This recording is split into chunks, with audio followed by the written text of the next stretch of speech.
Salut à tous, on est de retour. Mais cette blague, évidemment qu'on est de retour. J'espère que vous aussi, vous êtes de retour. C'est ça l'enjeu. Le tout, c'est pas qui... c'est ce qui se passe derrière. Voilà.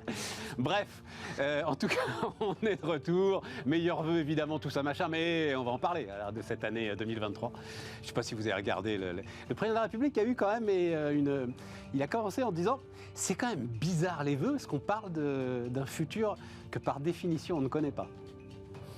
Et oui. Donc on va raconter tout ça. Globalement, quoi. Voilà les grands enjeux internationaux et nationaux autour de l'actualité économique. C'est parti, c'est Bismart.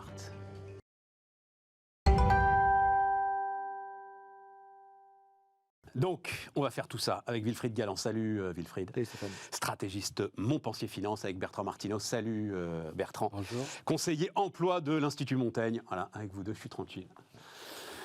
Tour d'horizon, on va faire du ski nautique. Et je vais peut-être vous surprendre, mais en fait, je vais démarrer avec... parce que c'est le truc qui m'échappe dans... Démarrons avec donc les incertitudes 2023 et démarrons avec la situation politique française. Donc, un futur qu'on ne connaît pas, a dit Emmanuel Macron. Voilà. Par définition. Par définition. Sinon, on parlera pas du futur. Par définition. Bertrand, on va aller sur les retraites, tout ça, machin, etc. Et tout. Mais il y a eu, le 23 décembre, un décret donc, passé par le ministère du Travail qui durcit, de manière assez importante d'ailleurs, les règles de l'assurance chômage. Donc la durée d'indemnisation est réduite de 40%, et non plus 25%, si le chômage tombe sous les 6% de la population active. Décret le 23 décembre. On va voir là le tweet de Laurent Berger qui a réagi, enfin d'abord les gars ont vu le décret le 23 décembre, donc c'est bien, qui a réagi et qui parle d'une pure déloyauté. Enfin, je ne comprends pas, ensuite on va parler des tensions, des retraites, etc. Mais je ne comprends pas ce qui est passé par la tête de... D'ailleurs, qui fait ce décret? Bertrand, tu as été au ministère du Travail, la machine administrative. Qui pond ce décret-là, le 23 décembre? Il y a une instruction ministérielle, forcément, ça sort pas... Oui. Non, mais ça, l'État sort des décrets entre Noël et le jour de l'an, il n'y a aucune difficulté. Et puis, en l'occurrence, c'est un décret qui est très facile à écrire. Il suffit de changer un chiffre dans un article d'un décret. Donc, la mécanique administrative n'est pas étonnante, mais il n'y a pas d'explication simple à cette chose qui m'a étonné également, puisque... effectivement, jusqu'à présent, les syndicats ont fait vraiment le service minimum, c'est le cas de le dire, sur la réforme de l'assurance chômage. Non pas parce qu'ils sont pour ou parce qu'ils ne seraient pas énervés, mais tout simplement parce que c'est un sujet qui ne permet pas de mobiliser les salariés. Et encore moins l'opinion publique, puisqu'on sait que dans les sondages, très majoritairement, et encore plus depuis la fin du Covid, avec la reprise de l'emploi très très forte, majoritairement les Français et aussi les salariés, pas uniquement les retraités, sont favorables à un durcissement du régime d'indemnisation chômage. Mais là, c'est vrai que il y a quelque chose de totalement incompréhensible, donc je ne veux pas me lancer dans des explications psychologisantes. Non, parce que il n'y a... Voilà, c'est une réforme qui peut se discuter sur le fond, sauf que 6% de chômage, c'est pas un sujet 2023, c'est probablement pas non plus un sujet 2024. Je crois qu'en plus, il faut quand même qu'il y ait plusieurs trimestres de suite pour que le chômage soit en dessous de 6%, donc c'est quelque chose qu'on n'a pas vu depuis le début des années 80 quand même. Donc voilà, donc c'est quelque chose qui, sur le fond, braque les syndicats. Donc il y a un sujet de fond, mais il y a un sujet de forme. Et là, effectivement, c'est pour ça que tu as raison d'évoquer Laurent Berger, le syndicat qui se sent le plus naturellement blessé, c'est le seul, quasiment, syndicat qui est dans une logique de discussion avec le gouvernement. C'est, je crois, le seul syndicat qui participe aux exercices du CNR, du Conseil national de la refondation. C'est le seul syndicat qui, même quand il n'est pas d'accord avec le gouvernement, par principe, est toujours à la table de discussion. Par principe. Et là, effectivement, il y a une sorte de supplice psychologique qu'on fait subir à Laurent Berger, qui est quelqu'un qui a ses qualités, ses défauts, mais qui est profondément dans la discussion et dans le dialogue, quoi qu'il arrive, quel que soit le gouvernement. Et là, il y a quelque chose de totalement incompréhensible. Voilà. Donc, je n'ai pas d'explication autre que... Ça peut être un bug, ça peut être une erreur, ça peut être... Non, ça peut pas être une erreur. Parce que tu peux pas plus mal démarrer la séquence retraite. Oui, d'autant plus que ça n'avait pas été... En lui faisant un tel coup de jarnac comme ça, quoi. Enfin, le truc en plus inutile, tu as parfaitement... c'est totalement inutile. 6% de taux de chômage, on verra bien, mais enfin, on n'y est pas demain, quoi. Oui. Donc, voilà, il n'y a pas d'explication. Alors, il y aura une explication, c'est de vouloir faire de la provocation, mais je ne vois pas le gain politique en ce moment de faire de la provocation avec les syndicats. Donc je ne comprends pas, c'est quelque chose de totalement incompréhensible. Alors, dans une moindre mesure, il y a eu des coups un peu comme ça ces derniers temps sur le sujet du compte personnel formation où par amendement, le gouvernement a introduit un ticket modérateur. Bah oui, mais là, tu as 10 milliards de déficit, Bertrand. Oui, sauf que ça aurait pu se discuter calmement avec les syndicats qui n'auraient pas forcément été opposés d'ailleurs, et le patronat. Donc ça a été fait par amendement. Alors est-ce qu'il y a eu des discussions d'antichambre au ministère? C'est très possible. Mais en tout cas, il n'y a pas eu énormément de concertation, alors que même la formation, c'est quelque chose qui... Oui, j'ai vu d'ailleurs Muriel Pénicaud tout à fait. Qui est sorti du bois. Donc effectivement, il y a quelque chose d'assez étonnant dans cette volonté, surtout qu'encore une fois, j'insiste, c'est la CFDT qui est frappée au cœur dans son principe. C'est pas les autres. Bon, les autres, de toute façon, on n'en attend pas grand-chose en termes de discussion au niveau interprofessionnel. Je distingue. Non, mais moi, le sujet pour moi, c'est évidemment les retraites derrière. C'est-à-dire, tu peux pas... les seuls, mais on va en reparler, visiblement, Elisabeth Borne, alors elle a en plus une histoire de négociation, elle connaît les syndicats, elle connaît les négociations, elle doit visiblement penser qu'il y a du grain à moudre, comme disait l'autre. Mais alors là, Voilà, je suis désolé, c'est incompréhensible. Un bourre-pif en pleine paix, disait les tontons flingueurs. Mais non, mais vraiment, c'est... Aucune explication rationnelle. Bon, bah voilà. Mais en tout cas, ce n'est pas un bug administratif. Ça peut pas être un bug administratif. Non, je pense pas. En fait, des explications, potentiellement, moi j'en vois 3. 2 politiques et une plutôt économique. Les deux explications politiques, je ne suis pas sûr qu'elles tiennent très très bien la route, mais il faut essayer de trouver quand même. Il faut essayer de comprendre. Voilà, il faut essayer de comprendre. Après, souviens-toi, un théorème qui est pour moi un théorème Maglin, entre le machiavélisme et la connerie. Il faut toujours choisir la connerie. Choisissez la connerie. Oui, le machiavélisme demande un esprit tout à fait particulier, absolument, que peu de gens ont. Néanmoins, je pense qu'il peut y avoir effectivement un message de politique interne, à la fois interne à la majorité, en disant on durcit les règles, on donne des gages à ceux qui veulent effectivement avoir une trajectoire de finances publiques beaucoup plus rigoureuse. Tu fais pas ça le 23 décembre, c'est-à-dire qu'en fait, Laurent Berger, c'était le seul à le voir, le décret. Tu vois le truc. Comme on vient de le dire, on ne sait pas quelles sont les discussions qui ont eu lieu avant le 23 décembre. Et avant le 23 décembre, la majorité n'était pas encore en vacances politiques. Donc, voilà, premier type d'explication. Deuxième, donner facialement un gage de rigueur à Bruxelles.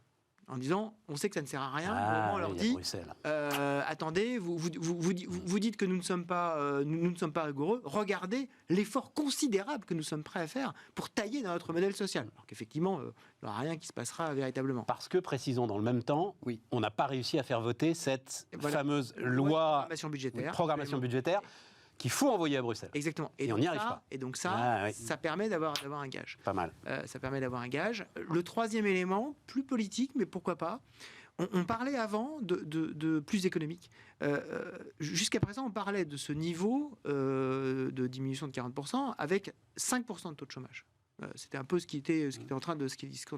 Dire 6%, ça veut dire qu'on détermine que le taux de chômage structurel de l'économie française, c'est pas 5, c'est 6. On remonte le seuil du plein emploi. On remonte le seuil. Et dire, si on arrive à baisser, en gros, en dessous de 7, ça veut dire qu'on est de plus en plus près du plein emploi et non pas encore très très loin du plein emploi. Comprends, oui. Et pour moi, économiquement, en tout cas en termes de signal, c'est un des seuls sujets, parce qu'en plus on parle on parle de moyenne sur le territoire, donc faire dépendre des allocations d'une moyenne de territoire, c'est quand même très compliqué. Mais néanmoins, on dit, voilà, à 6%, on est au plein emploi, alors que jusqu'à présent, on parlait de 5%. Donc, mais il va y avoir d'ailleurs un haut conseil de l'assurance chômage. Je ne sais pas si c'est les Échos qui racontent ça ce matin, si Bertrand. si on a c'est un boulot pour toi, ça. Oui. Ouais, ils veulent faire un corps. Visiblement, ils veulent faire l'équivalent du corps pour l'assurance chômage. Donc il n'y a pas au commissaire. Hein, ah bah s'il y a, oui, Il y a un commissariat, il y aura au commissaire. Non mais c'est un boulot pour toi. Parce que non, la dynamique, elle reste bonne. Est-ce que j'ai regardé, alors c'était juste avant les vacances hein, sur l'emploi, mais il y a un chiffre, il est significatif celui-là, c'est-à-dire ça commence à taper sur le socle des chômeurs de longue durée, et on passe donc sous la barre. Donc moins de 45% des chômeurs aujourd'hui sont des chômeurs qui sont au chômage depuis plus d'1 an. Oui, ça, c'est des chiffres de Pôle emploi. Ça, c'est des chiffres de Pôle emploi. Oui, alors attention avec cette statistique. Hein, c'est 45% des inscrits à Pôle emploi en catégorie ABC. C'est que catégorie A, je crois, là. Bon, ben, je vérifierai. C'est ABC. Oui, ABC. C'est-à-dire que c'est un gros problème de Pôle emploi, alors à moins que ça ait changé très récemment. Vas-y. En fait, le dénominateur, pour être technique, c'est l'ensemble des ABC. C'est-à-dire que, en fait, on capte l'ensemble des personnes qui sont inscrites depuis. Alors, bon, mais à la limite, peu importe, comme le dénominateur n'a pas changé, ça baisse. C'est-à-dire cette proportion de chômeurs de longue durée est en train de baisser, on est en train d'attaquer le socle. C'est pas mal, ça, quand même. C'est pas mal, c'est pas non plus étonnant. Le chômage a quand même beaucoup baissé. Et donc, maintenant, effectivement, on attaque les chômeurs de longue durée. Ce qu'il faudra, c'est regarder les chiffres de l'INSEE, c'est-à-dire les personnes qui sont au chômage, au sens de l'INSEE, depuis au moins 12 mois. Voilà, c'est ça qui sera le vrai chiffre. Le chiffre de Pôle emploi, c'est un chiffre vraiment administratif. D'accord. Et donc... Et ce qu'il faut regarder aussi, et ce qu'on n'a pas, enfin, j'ai pas regardé, c'est les durées moyennes d'inscription à Pôle emploi. Elles sont en diminution aussi. Ouais. Voilà. C'est-à-dire qu'en moyenne, les gens restent inscrits moins longtemps. Donc on trouve, comme tu dis, c'est normal, mais enfin bon, c'est pas mal quand même, plus de fluidité dans le marché, etc. Voilà, c'est tout le sujet. Macron, donc, qui a retrouvé un peu les accents de 2017, la principale injustice de notre pays demeure le déterminisme familial. Voilà. Et donc, on en arrive aux retraites. Alors, est-ce que tu... Borne a l'air de penser, enfin en tout cas c'était ce qui ressortait, donc c'est le 10 janvier je crois, hein, la présentation de la réforme. Et donc ce qui ressortait de l'idée du report, puisque ça aurait dû être présenté juste avant la trêve, juste avant les fêtes, c'était que Borne avait l'air de penser qu'il y avait moyen, à travers la pénibilité, à travers qu'est-ce que ça va être là, le compte senior, enfin bon, là, voilà. Il y avait moyen de trouver... une forme d'accord avec les syndicats. Ce qui me paraît... non, je vois, je le dis pour ceux qui nous écoutent en podcast, tu fais la moue, tu ne crois pas une seconde. On va vers l'affrontement pour toi, il n'y a pas de... Oui, alors, il y a différents niveaux. Il faut bien distinguer quand même ce qui se passe dans le secteur privé et ce qui se passe dans les régimes spéciaux. Bon, sauf à ce que le gouvernement... Mais tout est possible, hein, sauf à ce que le gouvernement sorte au dernier moment d'un chapeau une mesure qui, en fait... tue de fait qui neutralise pour une grande majorité de salariés le report de l'âge légal. Je vois vraiment pas comment la CFDT signerait. Alors que la CFDT a clairement donné ses lignes rouges, c'est non à l'augmentation de l'âge légal et même d'ailleurs non à l'augmentation de la durée de cotisation. La seule chose que pourrait peut-être accepter en compromis la CFDT, c'est une augmentation, enfin une accélération de la réforme Touraine. Bon, qu'il avait accepté. Mais qui amène à une augmentation de la durée de cotisation, alors une accélération de la réforme. Oui, c'est déjà le cas. Voilà, c'est déjà le cas. Oui, une accélération par rapport à ce qui est prévu. Le nom de la CFDT, c'est un nom à une accélération supplémentaire encore de la durée de cotisation. Oui. Il faut qu'on reste dans le cadre de la réforme Touraine, même si... Mais peut-être en compromis, à quelques trimestres près, on pourrait peut-être imaginer qu'il puisse se laisser convaincre par une accélération. Ouais, mais là, le chef de l'État, il ne peut pas reculer sur l'âge légal. L'âge légal, c'est pas possible. C'est un marqueur. Maintenant, c'est un sujet qui est quand même en partie très, très politique. Donc, alors maintenant, il faut peut-être annoncer 64 au lieu de 65, mais ça arrangera rien vis-à-vis de la CFDT. C'est une question de principe, en fait. Bon, donc sur la partie dure, sur le privé, je vois vraiment pas ce qui pourrait causer un accord. En revanche, sur les régimes spéciaux, il n'y aura évidemment pas d'accord non plus, ça c'est évident. Mais il y a beaucoup de curseurs. Et on sait très bien, et on l'a déjà fait dans pas mal de cas, qu'on peut faire une réforme qui change qui donne l'impression de tout changer, mais en fait, quand on regarde vraiment dans les détails techniques, ça ne change pas grand-chose. Ce que Sarkozy avait fait avec la SNCF. Oui, oui et non, parce qu'il avait quand même reporté de 2 ans, il avait tout décalé de 2 ans pour la SNCF, pour les nouveaux entrants. Voilà. Ouais.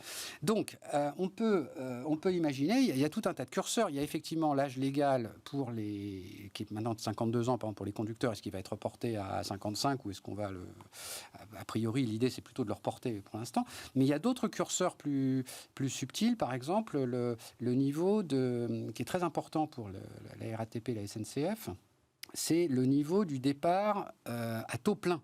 Ouais. Voilà, qui est à 67 ans pour les salariés du secteur privé et qui est de mémoire, je crois, à 57 ans, pour les agents de la SNCF, par exemple. Et donc la question est de savoir si ça va bouger. Et c'est un sujet très important et pour eux plus important que l'âge légal. Mais moi, je vais donner la parole à bien sûr Wilfried. Mais cette histoire, passer la pilule, mais un accord, non. Autant j'ai compris, j'ai mis du temps, mais j'ai compris l'importance de l'âge légal. Autant les régimes spéciaux, j'en comprends l'importance politique. Mais en termes financiers pour l'équilibre des régimes et pour ce qui est important dans l'âge légal, c'est-à-dire la masse de travail supplémentaire, les cotisations supplémentaires, la richesse supplémentaire apportée au pays, c'est ridicule, c'est epsilonesque. Oui, mais c'est un marqueur politique et un marqueur de justice. Mais oui, mais c'est 1%. Ah, oui, donc oui. Tu rates une réforme pour 1% de tes dépenses. Parce que c'est ça, les régimes spéciaux, à peu près aujourd'hui, c'est 3 milliards sur 300 milliards. Voilà. On ne rattrape pas la réforme.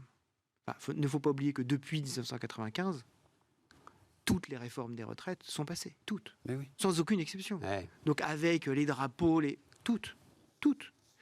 Et donc la question, c'est dans quelles conditions ça va passer. Est-ce que ça va être plus ou moins douloureux? Mais la question de l'échec, même la réforme auquel plus personne ne comprenait strictement rien.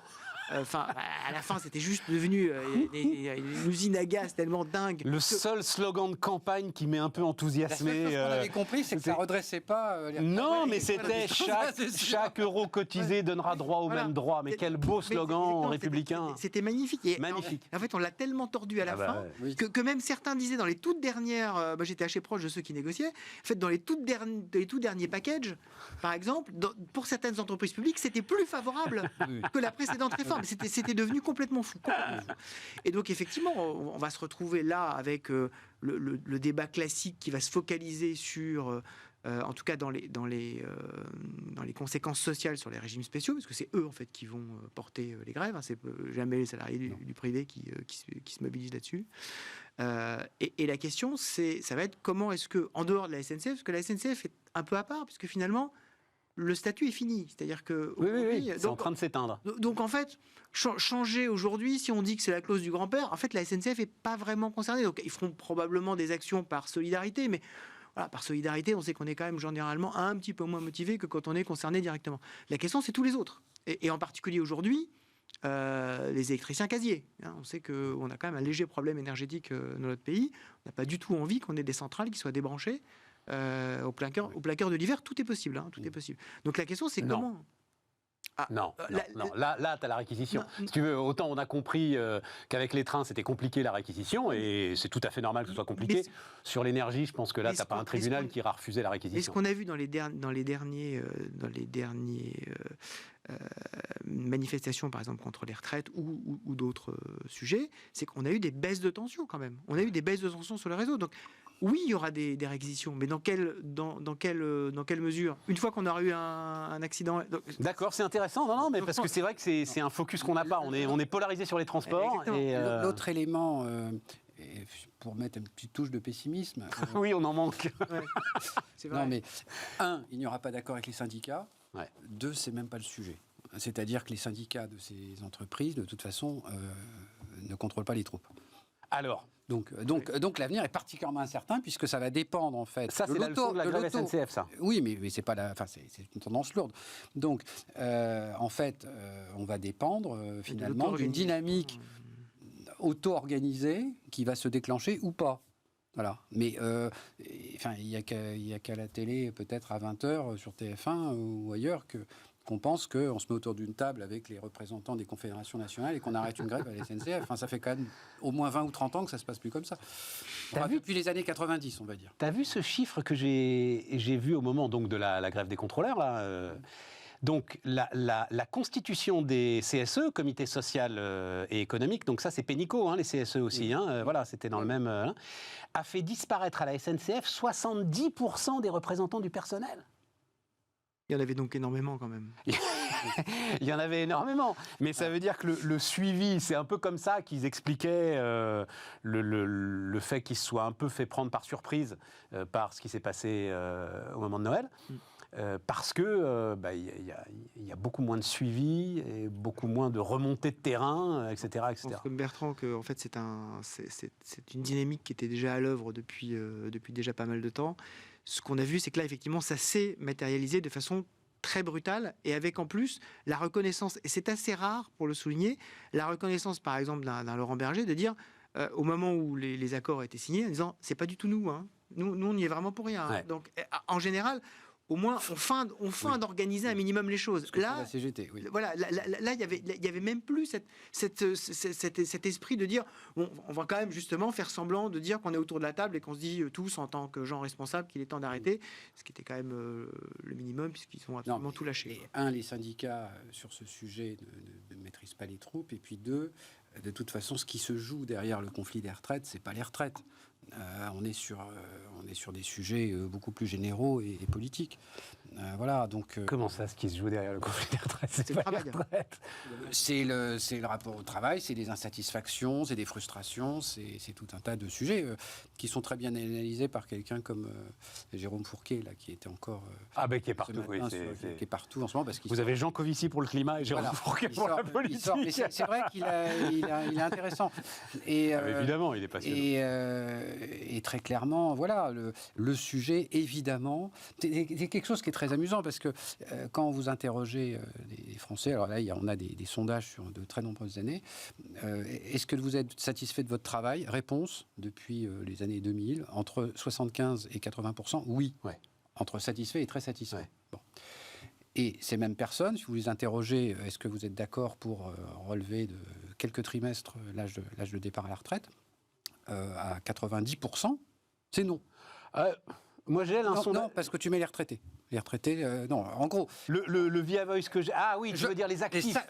Oui, bien sûr. Bah oui. Non, mais c'est très simple. Mais c'est très simple. Il suffit de prendre le sondage de l'adresse depuis du ministère de la Santé qui suit la motivation des Français pour la retraite. C'est très simple.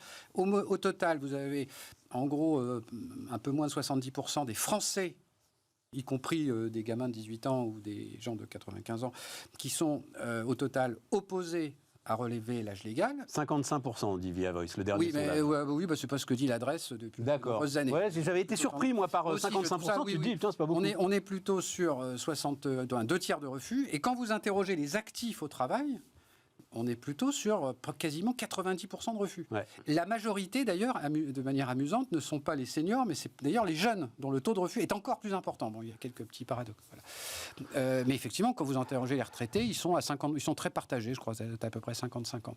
Voilà. Donc, ce qui se joue derrière, c'est des insatisfactions qui sont plus générales. Il y a une dimension profondément politique, probablement, d'exaspération et de mécontentement vis-à-vis de la politique menée, bien au-delà de la question des retraites. Et donc, comme tu le disais, Wilfried, ça se cristallisera, la fameuse cristallisation, ou pas. Bien sûr. Ou pas. La messe n'est pas dite pour toi sur je pense qu'on aura l'affrontement à venir au mois de janvier, quoi. On aura des mouvements sociaux, c'est évident. Mais les syndicats perdraient totalement la face s'il se passait absolument rien. Donc, en gros, la question, c'est est-ce qu'on rejoue 95 ou pas, quoi. Voilà. Mais en fait, oubliez ce que disait le prix Goncourt d'économie Pierre Lemaître, les choses les plus attendues arrivent souvent par surprise. Et donc là, on ne serait pas surpris.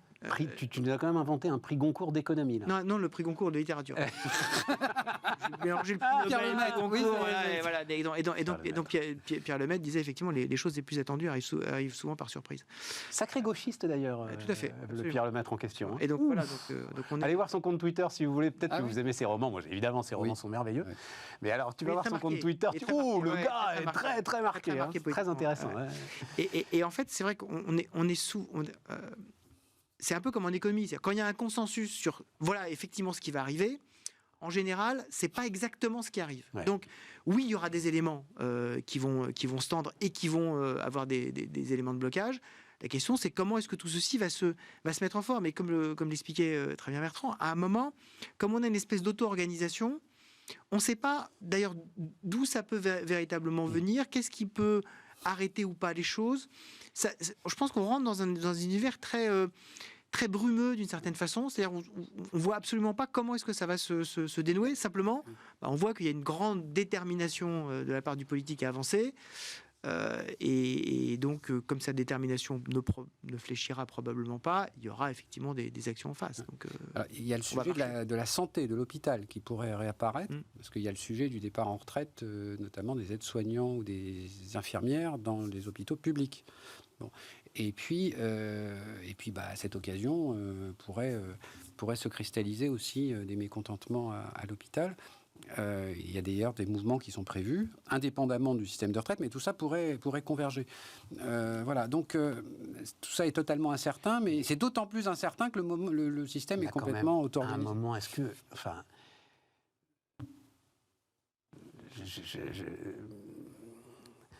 les gens comprennent et réfléchissent quand même un petit peu. C'est-à-dire, tout le sujet de travailler plus, avec plus de cotisations sociales, et c'est pas seulement le système de retraite que tu essayes de solidifier, mais c'est l'ensemble de ton système social français que tu renforces. Productif et social. Oui, mais enfin, les gens peuvent le comprendre quand même. On pourrait objecter. Si on travaille tous plus, c'est plus d'argent pour l'hôpital. Point. C'est aussi simple que ça. Oui, mais si je me fais l'avocat du diable, je rappellerai qu'on est en déficit public depuis 1974 et que jusqu'à présent, les Français ne l'ont jamais ressenti durement. Le trou de la Sécu, quand j'étais tout petit, on parlait déjà du trou de la Sécu. C'est vrai. Bon, et ça ne nous a pas empêché de vivre correctement. Bon, à crédit. Mais on vit bien à crédit. Voilà. Donc, il n'y a pas eu ce travail de pédagogie. Je sais que c'est un peu pénible de parler de ça, de sous-entendre que les gens ne réfléchissent pas, etc. Mais ça a été de la pédagogie négative, d'une certaine manière. C'est-à-dire que non seulement on n'a pas fait de cours d'économie, bon ça, on est un peu en retard sur l'économie, mais surtout, on a raconté quand même beaucoup de carabistouilles aux Français depuis de très, très, très nombreuses années. Et il y a quand même assez peu de pays qui ont la chance de vivre à crédit aussi peu longtemps, sans aucune conséquence adverse, grâce à l'euro. Voilà, donc regardez un pays comme le Royaume-Uni qui n'est pas protégé, mais tu vois, alors c'est l'euro, ils sont en grande difficulté. Ça aussi, c'est un truc que je ne comprends pas depuis, j'en parle ici depuis des semaines. Là, Macron, c'est à aucun moment, même par le président de la République, simplement dire plus de travail, c'est plus d'argent pour nos hôpitaux, nos machins. Même ça, il ne le dit pas. Il ne dit pas, alors, il parle de travailler plus pour consolider les retraites, il ne te dit pas travailler plus pour plus d'argent pour notre école, nos ceci, nos cela. Ça fait partie des nombreuses interrogations que je ne comprends pas. Effectivement, consolider le système de retraite alors même que à un horizon prévisible, et au-delà de ce qui est prévisible, justement, c'est totalement incertain, l'équilibre du système de retraite n'est pas véritablement menacé. Bon, à quelques milliards près, faire des prévisions de quelques milliards à l'horizon de 15 ans, franchement, c'est quand même... faut plutôt être Madame Irma qu'un économiste. Et puis, j'allais dire, on n'est même plus à quelques milliards près. On réveille le matin en disant, voilà, il y a un chèque pour le bois, tout à fait d'accord là-dessus. 3 milliards. C'est pour ça que j'ai eu du mal à admettre ce truc, moi. Effectivement, ça aurait été sans doute beaucoup plus malin de le lier, par exemple, à la question de la perte d'autonomie et du vieillissement. Mais oui. Bon. Oui. Et là, on pourrait dire, vous allez travailler plus pour que vos parents ou vos grands-parents aient une fin de vie plus agréable. Mais ça a été tenté, ça. Ça a été tenté, ça n'a pas marché. Ça n'a pas marché. Ça n'a pas marché. Mais quand ça a été tenté? Il y a quelques mois, au moment où la réforme des retraites commençait à être dans les médias, Elisabeth Borne en particulier a commencé à dire qu'il fallait effectivement travailler plus pour consolider le système. Or, le problème, c'est qu'elle s'est pris une volée de bois vert immédiate de toutes les oppositions, y compris d'ailleurs de l'opposition de droite, en disant mais on nous disait que c'était pour consolider le système de retraite, et en fait, ce que vous voulez, c'est changer le modèle social français. En fait, vous voulez faire payer des gens qui sont fragiles au détriment d'un équilibre qui peut être complètement différent. C'est deux choses, Wilfried. C'est-à-dire que à un moment, effectivement, moi-même je l'ai cru d'ailleurs, parce que il n'y a pas de réel déséquilibre dans notre système de retraite, enfin en tout cas pas aujourd'hui et pas dans un horizon prévisible. Et tu disais, ils vont récupérer le pognon des cotisations et donc des excédents du régime pour l'amener à autre chose. Et effectivement, c'est là-dessus qu'il y a eu une volée de bois vert. Et c'est ça que moi j'avais eu du mal à comprendre. Mais c'est pas ça le sujet en fait. Le sujet, c'est tout le reste, c'est toutes les cotisations supplémentaires que tu vas payer. On sait très bien que tous les impôts supplémentaires que tu vas payer. On sait très bien que l'argument qui avait été mis en avant sur ça va nous servir à autre chose, c'était une façon maladroite, mais je trouve que derrière il y avait cette idée-là de dire il faut augmenter le volume de travail dans l'économie française. Eh ben c'est fou qu'ils aient lâché le truc là. Mais or c'est quelque chose, dire il faut augmenter le volume de travail dans l'économie française, politiquement c'est inaudible. Bah non. Mais si, c'est totalement inaudible. Non, pas quand. Bertrand l'a dit d'un mot, et c'est vrai que c'est une stat que j'avais en tête, que je vous amènerai demain ou après-demain. Le regard sur les chômeurs s'est durci. Oui. Donc, non, on a tous conscience qu'à un moment, il faut bosser, et qu'à un moment, et de plus en plus, ça va être ceux qui bossent pas quand même, est-ce qu'ils font autant d'efforts que moi qui bossent? Parce que là, du boulot, il y en a. Oui, voilà. Mais parce qu'en fait, j'ai cet horizon de dire je vais pouvoir m'arrêter. J'ai cet horizon... J'ai toujours l'horizon de pouvoir m'arrêter. Oui, mais le contrat, c'est je travaille beaucoup et intensément pendant cette période-là, et après, je peux me reposer. Et après, je peux en profiter. Nous, on est vraiment dans cette rhétorique-là en France. On profite de la retraite. On ne dit pas « je ne peux plus travailler, donc je suis en retraite ». Non, je dois être en retraite pour en profiter. Et le plus longtemps possible. Et le plus longtemps possible. Je ne rencontre personne dire, ou très peu, je travaillerai jusqu'au bout, jusqu'à ce que je puisse vraiment plus capable de le faire. Non, je travaille pour ensuite pouvoir en profiter. Et donc... Et ça, ailleurs en Europe, non? Non. Ah bon? Beaucoup moins. Beaucoup moins, parce que cette éthique du travail, depuis l'apparition globalement des RTT, c'est effiloché progressivement. Et donc, évidemment, le Covid n'a fait que renforcer tout ça, ça fait qu'accélérer cette dynamique. Donc, travailler beaucoup, oui. Ne pas profiter du système, oui. Mais parce que le système nous dit, à un moment, moi aussi, je vais en profiter. Et donc, ce que je veux pas, c'est que les profiteurs de maintenant m'empêchent, moi, d'en profiter, qui respectent les règles. Mais il ne faut pas changer les règles. Et c'est ça qui est très compliqué. D'accord. Alors que le vrai sujet, effectivement, c'est un sujet d'augmentation de la quantité de travail, pour résoudre une grande partie de nos problèmes. Pour finir le tour d'horizon, donc, alors c'est ce même sondage via Voice, mais bon, donc je vais le remettre dans ma poche. Mais enfin, il y a beaucoup plus d'opposition à l'utilisation du 49.3 qu'au principe même de l'allongement. En tout cas, c'est ce qui ressortait du sondage. Et donc, c'est 68% qui jugent inacceptable l'utilisation d'un 49.3 sur ce sujet, alors que il ne serait que 55%, mais donc sans doute plus. Oui, non, mais en fait, ça dépend comment poser la question. Non, mais le truc, c'était juste un peu de politique comme ça, vite fait, parce que LR, c'est marrant, parce que tu sens qu'ils cherchent à exister un peu. Ils vont être obligés de la voter, cette réforme, ils ne peuvent pas faire autrement.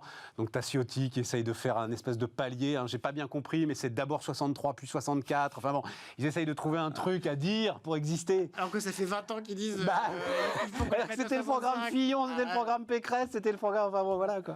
Sans doute Sarkozy, je sais pas. Sarkozy, déjà, il a 64 ans? Je sais plus. Bon, enfin bref, voilà, quoi. Mais ils vont être obligés de la voter, cette réforme. Ça dépend ce qu'il y aura dedans. Il y aura peut-être des surprises. Déjà, si c'est 64 ans, ça va diviser la droite, probablement. Et puis, pourquoi est-ce qu'ils voteraient tous comme un seul homme, d'ailleurs? Parce que derrière, il va falloir se faire réélire. Oui, mais pour avoir la majorité absolue, il n'est pas obligatoire que la totalité des députés LR votent pour la loi. Il suffit qu'un certain nombre s'abstiennent et que d'autres votent pour. Alors tu vois ça. Or, la droite est en état de fracturation. Mais alors ça, c'est un sujet dont on parlera peut-être, mais ça veut dire qu'à ce moment-là, un gars élu sous l'étiquette LR va voter avec... c'est quoi, c'est Renaissance maintenant? Oui. Tu sais, sachant que Macron, c'est fini. Tu ne sais vraiment, tu lâches la proie pour l'ombre là. C'est-à-dire, le précédent quinquennat, tu pouvais te dire bon, ça va, ok, je change de camp, mais j'ai toujours une structure à peu près solide, l'autre va te représenter, machin. Là. Tu vois? Oui, donc c'est pour ça qu'à mon avis, les débauchages vont être... De l'autre côté, quand on parle de structure solide, les Républicains, je ne suis pas sûr non plus... Tu dis quoi? Quand on parle de structure solide, les Républicains, là, je suis... si, t'as quand même vu t'as une série t'as de le socle du socle. Oui, mais enfin, là, ça commence à se réduire beaucoup, quand même. Oui, mais enfin, quand même, sur le terrain, pas tant que ça. Et Renaissance n'a pas réussi à conquérir des grandes villes. Les gars qui sont là, les gars LR qui sont là à l'Assemblée... Les grandes villes LR, il n'y en a plus. Oui, mais Wilfried, les gars LR qui sont là à l'Assemblée, tu peux penser que... Enfin, les gars LR qui sont là à l'Assemblée, ils sont sortis du tsunami quand même. Oui, c'est ça. Non, c'est sûr. Donc ils sont... Oui, mais certains, comme le disait Ils sont bien Bertrand, implantés, mais en fait, certains sont implantés dans des terres très très différentes. Hein. Il y a ceux qui ont été implantés sur les terres du sud-est et du sud-ouest face au Rassemblement national. C'est pas les mêmes que ceux qui ont dû battre des Renaissances ou des LFI. C'est pas la même chose. D'accord, mais ils ont toujours besoin du tampon du parti et des finances du parti derrière pour continuer à faire campagne. Je trouve que la situation est très compliquée. Surtout sur ce domaine-là, qui effectivement est un domaine qui est un marqueur de droite. Oui. C'est le marqueur de droite par essentiel. Et donc pour eux, on voit que... Mais d'ailleurs, le Sénat l'a voté, une très bonne réforme. Ils adoreraient, je pense, effectivement, avoir le 49.3 pour dire nous sommes raisonnables, donc nous ne ferons pas sauter le gouvernement, voilà. Mais même si nous nous opposons à la loi, mais bien sûr, nous sommes des républicains et nous n'allons pas jusqu'au bout de cette démarche. Dans le texte voté par je l'ai déjà dit, le texte voté par le Sénat, la réforme commence à la génération 67. Donc ce texte me plaît beaucoup. Ah oui. Là, ça commencerait en 61, je crois. Là, c'est claque, c'est tout de suite. Oui. Enfin, au moins 65. Ouais. Mais de toute façon, encore une fois, là, on parlait vous parliez de LR, et puis avant, on parlait des syndicats. Moi, je ne suis pas sûr que ça change grand-chose. Voilà. Je pense que les mouvements sociaux aujourd'hui ont changé assez radicalement. Oui, et que le 49.3, c'est un détail pour toi ? C'est un détail, ouais, oui. Je suis un peu d'accord. Oui. Et le fait que si LR va voter en partie, en totalité, en ordre dispersé, comme un seul homme, enfin, tout ça ne changera pas grand-chose. Voilà. Allez, on marque une pause.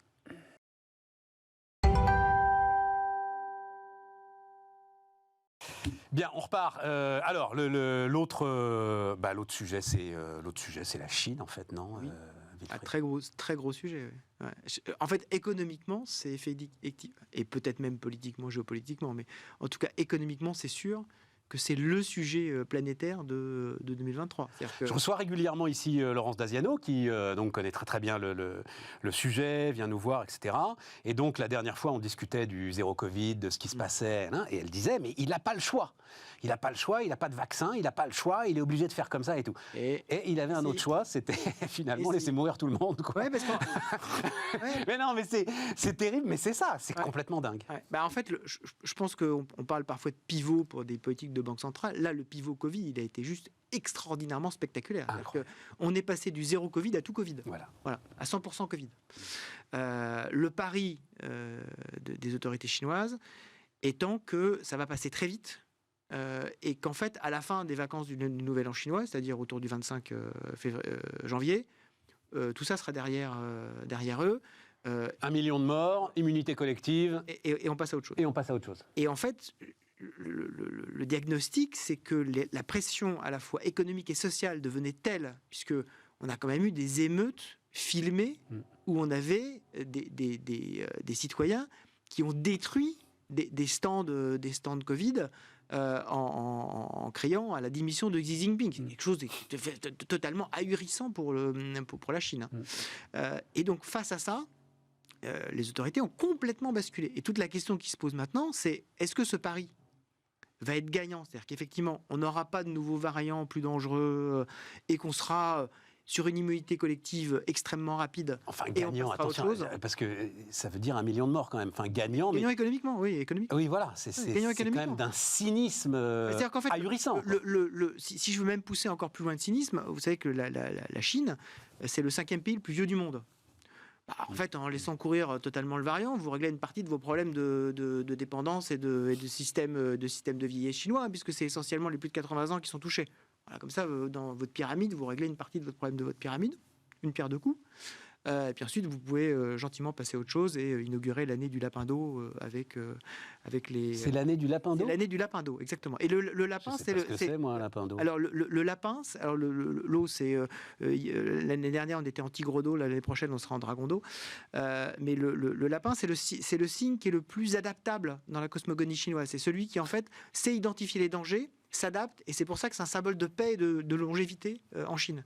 C'est pas du tout un symbole d'énergie, contrairement au tigre dont on sort et au dragon qu'on va avoir en 2024. C'est justement s'adapter face à l'inconnu pour conserver la prospérité. C'est intéressant que justement ils veulent commencer cette année qui sera le 23 janvier, veulent commencer cette nouvelle année lunaire en disant on s'est adapté. C'est un peu tous les discours qui sont en train d'être tenus en ce moment. On s'est adapté et donc on va pouvoir continuer notre rêve chinois en ayant évidemment laissé un certain nombre de personnes sur le bord du chemin et dans les hôpitaux. On commence à lire des avis à droite à gauche d'experts qui disent ils jouent avec le feu. Là, ils jouent vraiment avec le feu. Oui. Oui, non, mais c'est clair que politiquement... On peut penser ce qu'on veut de ses grands-parents, mais enfin, même plus pouvoir, parce que là, tu peux même plus rentrer dans l'hôpital. Son capital politique est très certainement largement abîmé aujourd'hui, puisqu'il était, et si je reprends les mots que tu donnais de Laurence Daziano, totalement associé à cette politique de zéro Covid, de protection de l'être humain, de protection de la vie. Et là, on jette tout ça par-dessus bord avec une espèce de cynisme assez considérable. Et tout ça parce qu'ils refusent le vaccin aussi. Ils refusent le vaccin occidental. Exactement. Et donc, il y a d'ailleurs eu des médias qui ont rapporté que les riches chinois se ruaient vers Macao. Parce qu'à Macao, tu as du Moderna, du Pfizer. Il y a le Pfizer, ouais. Voilà, pour bénéficier des vaccins Pfizer. Et donc, là aussi, en termes de cohésion sociale, c'est un véritable sujet. Donc, il faut absolument que ça se termine vite et que l'économie reparte très rapidement pour dire, oui, au moins, je vous ai garanti, moi, le Fils du ciel, je vous ai garanti la prospérité. C'est ça qui est très important. Si ça ne se passe pas, alors effectivement, politiquement pour lui, ça va être très compliqué. L'administration n'est pas encore en place, puisque l'administration liée du dernier congrès sera en place autour du 15 mars. Donc en ce moment, on est un peu dans une vacance de pouvoir. Il y a encore les anciens qui sont là, mais pas encore les nouveaux. Donc, Et qu'est-ce que ça donne pour nous alors à ce moment-là? Parce que si c'est compliqué pour lui... Alors, là, il y a une mécanique, j'avoue que il faut que tu m'expliques un peu, que je suis en train de voir à droite à gauche, en fait, de relance de l'inflation. Oui. Explique-moi. Parce que la dernière fois qu'on s'était parlé, tu avais exprimé devant les téléspectateurs ta conviction que l'inflation allait s'effondrer. Absolument. Tu nous donnais justement indicateur avancé, non pas indicateur retardé, les coûts de production en Chine, qui étaient en train effectivement de s'effondrer. Ouais. Pourquoi est-ce que là, tu aurais une relance de l'inflation autour de ce qui est en train de se passer en Chine? En fait, tout simplement parce qu'on va avoir beaucoup plus de consommation de matières premières. Et donc, justement, ces indicateurs avancés en termes d'intrants dans l'économie chinoise et d'intrants dans l'économie mondiale, le coût va progressivement remonter. C'est ce qu'on voit depuis quelques jours sur les métaux industriels, sur le prix du pétrole. On était au plus bas et on est en train de remonter. L'important pour la Chine, c'est surtout de ne pas tomber en déflation. C'est-à-dire que on sait qu'on l'a beaucoup oublié parce qu'aujourd'hui tout le monde a agité le drapeau de l'inflation en disant c'est horrible, mais la véritable mécanique qu'on n'arrive pas à briser, c'est la mécanique déflationniste. C'est absolument dramatique pour un pays d'être dans une atrophie progressive de sa richesse produite. Et donc il faut absolument contrer ça. Et donc la Chine sait que si on veut avoir une prospérité partagée, il faut avoir un minimum d'inflation. En tout cas, il faut contrer la déflation. Or, la Chine aujourd'hui, quand on regarde les indicateurs, elle n'est pas loin de tomber en déflation. On a des indicateurs de CPI chinois qui sont à peine à 2%. Et les indicateurs de prix à la production... Mais pourquoi ça? Parce que l'économie s'est arrêtée? Parce que l'économie s'est arrêtée. Pas à relancer la machine? Non, mais parce que l'économie s'est arrêtée. Oui, mais là, tout va repartir, justement. C'est le pari, en tout cas. Oui, voilà, c'est ça. Parce que les indicateurs des fameux directeurs d'achat chinois sont sortis ce matin. Très tôt ce matin. En fait, on est à des niveaux qui sont entre 40 et 42. C'est-à-dire, on sait qu'à 50, on est à la limite entre l'expansion et la contraction. Entre 40 et 42, on est à des niveaux... Ça, c'est nous, 2008-2009, ça. Exactement. Ouais. Ils sont à des niveaux de profonde récession, quasiment de la dépression. Donc, il faut surtout changer ça. Surtout changer ça. Ouais. Et ça fait un certain temps que ça dure en Chine. Donc, il faut pas, là aussi, que ça s'ancre dans les anticipations en disant, de toute façon, nous n'en sortirons jamais. Et que toute cette population jeune chinoise qui a été formée dans les universités, dans les écoles depuis 10 ans, et biberonnés au nationalisme en disant notre modèle c'est le meilleur. Avec une garantie d'emploi à la sortie. Ils se retrouvent avec 20% de chômage dans les grandes villes. Tout à fait. Il y a un vrai problème quand même. Voilà. Donc là, il faut absolument, c'est vital pour l'économie. Là, c'est ça aujourd'hui le taux, c'est 20% de chômage dans les grandes villes. Dans les grandes villes, c'est vrai. Pour les jeunes. Pour les jeunes. Entre 20 et 34 ans. Donc c'est un énorme sujet. Donc là, effectivement, son sujet, c'est cette survie-là, elle est plus importante que le Covid.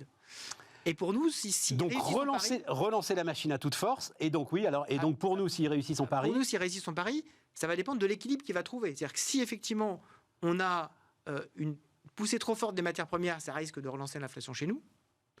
Si en revanche on a juste un retour à la moyenne à un certain nombre de matières premières, il faut savoir que par exemple le bois de construction l'année dernière a baissé de 67%. Donc c'est un véritable effondrement. Donc si on arrive à se stabiliser, peu près, peut-être faire plus 5%, globalement, ça serait plutôt très positif pour éviter le scénario dramatique d'une récession mondiale que le FMI est en train visiblement de concocter, là, puisque sa directrice générale donne des interviews en ce moment en disant on va aller vers une récession. Le monde va rentrer en récession. Ce qui est effectivement plutôt plus rassurant compte tenu du parcours de prédiction du FMI, qui en général se plante royalement. Mais donc peut-être encore va-t-elle réussir. Non, mais je rappelle que pendant la pandémie, juste après la pandémie, en 2020, il nous a dit que 2020 c'était une année de récession mondiale absolument dramatique. Bon, 2020, c'était une année finalement exceptionnelle. 2021, tu dis ? La fin de 2020 est exceptionnelle. Ah oui. Et 2021 est exceptionnelle. Donc là, on est véritablement dans ce sujet-là pour ce fameux scénario de soft landing, d'atterrissage en douceur de l'économie que tout le monde voudrait, c'est-à-dire baisse de l'inflation, désinflation, pas déflation, mais désinflation. Donc le redémarrage en Chine qui ne mettrait pas le feu à l'ensemble des matières premières et des produits énergétiques dont on a besoin. C'est le scénario que j'aimerais bien pour cette année 2023. C'est quand même mon scénario central. Et c'est ton scénario central. Ouais, aujourd'hui, oui. Ouais. Après, ça peut tomber de l'autre côté. Mais aujourd'hui, quand on regarde ce qui est en train de se passer, alors maintenant qu'on est au tout début de la relance chinoise, donc on n'est même pas encore en train de... C'est en train de donner peut-être des signaux pas trop mauvais, effectivement de stabilisation économique et de désinflation, ce qui pourrait être très bon, à la fois pour l'économie, puis aussi pour les marchés financiers. C'est un peu mon métier aussi. Et très cyniquement, c'est pas notre intérêt qui se plante.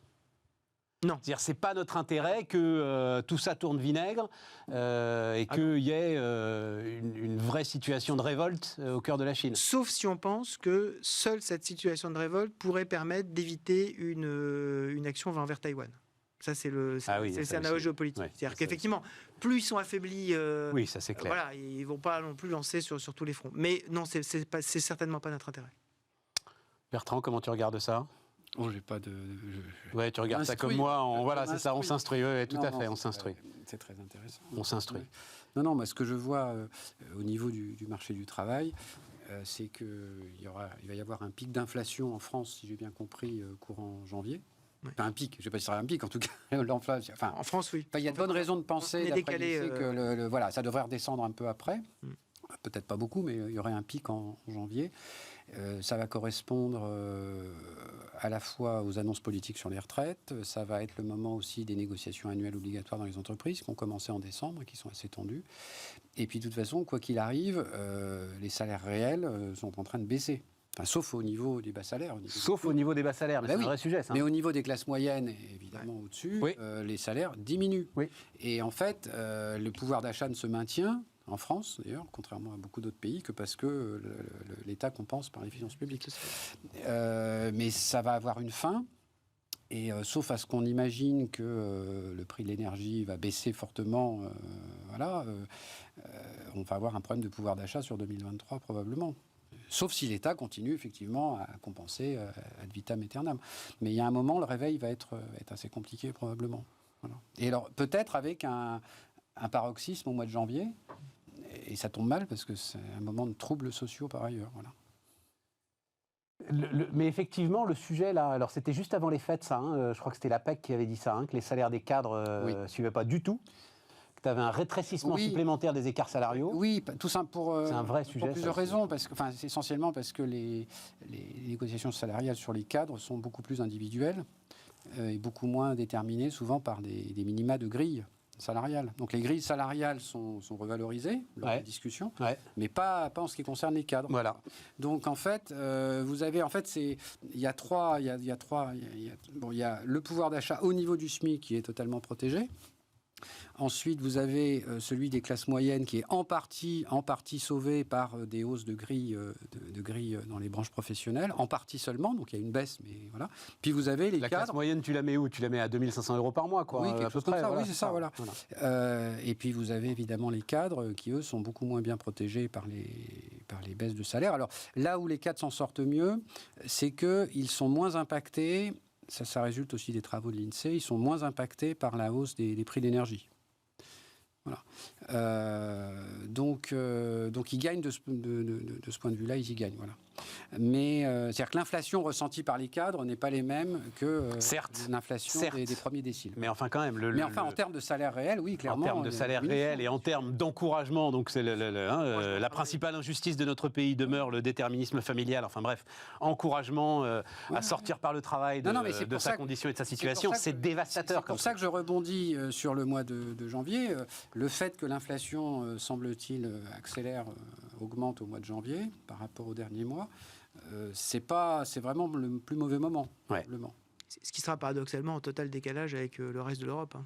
C'est ça qui va être fou. Oui. C'est qu'en fait, comme on a cassé le signal prix par un certain nombre d'éléments en France, forcément le signal, alors même si effectivement on est aidé, on a plutôt de la chance de ce point de vue, le gouvernement a plutôt de la chance, on est aidé par la baisse des matières premières qui va faire en sorte que on va pas avoir le pic à 17% qu'ont connu les Pays-Bas. Mais quand on regarde par exemple les Pays-Bas qui sont l'économie probablement la plus ouverte, et qui s'en sort très bien d'ailleurs, de l'Union européenne, en septembre on était à 17,7% d'inflation, en octobre on était à 14,4%, et en novembre, on n'a pas encore les chiffres de décembre, on était à 9,9. Voilà, quand on voit la pente, c'est juste impressionnant. Nous, par contre, on était à 5,9, 6,1, 6,7. Et puis là, c'est la fin du bouclier énergétique. Exactement. Oui. On va se prendre les 15%. Et ça, tu vois, on parlait tout à l'heure des retraites et de la difficulté à communiquer et tout, mais ça, le truc où, à mon avis, ils peuvent vraiment... Donc, j'avais pas conscience du chiffre. J'ai lu ça dans le Figaro ce matin. Je vérifierai, mais je leur fais confiance. Depuis 3 ans, notre ratio de dette sur PIB a augmenté 2 fois plus que celui de l'Allemagne. En gros, on a augmenté de 16% notre ratio de dette sur PIB. Les Allemands 8, la moyenne de la zone euro 6,3. Donc évidemment, pour avoir... Qui en a conscience ? Personne. Enfin, qui peut donner ce crédit au gouvernement de dire machin ? Personne. C'est ahurissant quand même. La contrepartie se voit dans le pouvoir d'achat des ménages. Oui, mais néanmoins progresser en pleine récession. Voilà, mais personne ne le. Oui, c'est ça. Et donc effectivement, comme on a cassé effectivement un certain nombre de signaux économiques et que l'euro nous aide aussi à casser. Mais ils en gagnent même pas le fruit politique. Non. C'est ça qui est compliqué pour eux quand même. Hein. Ils n'en gagnent même pas le fruit politique.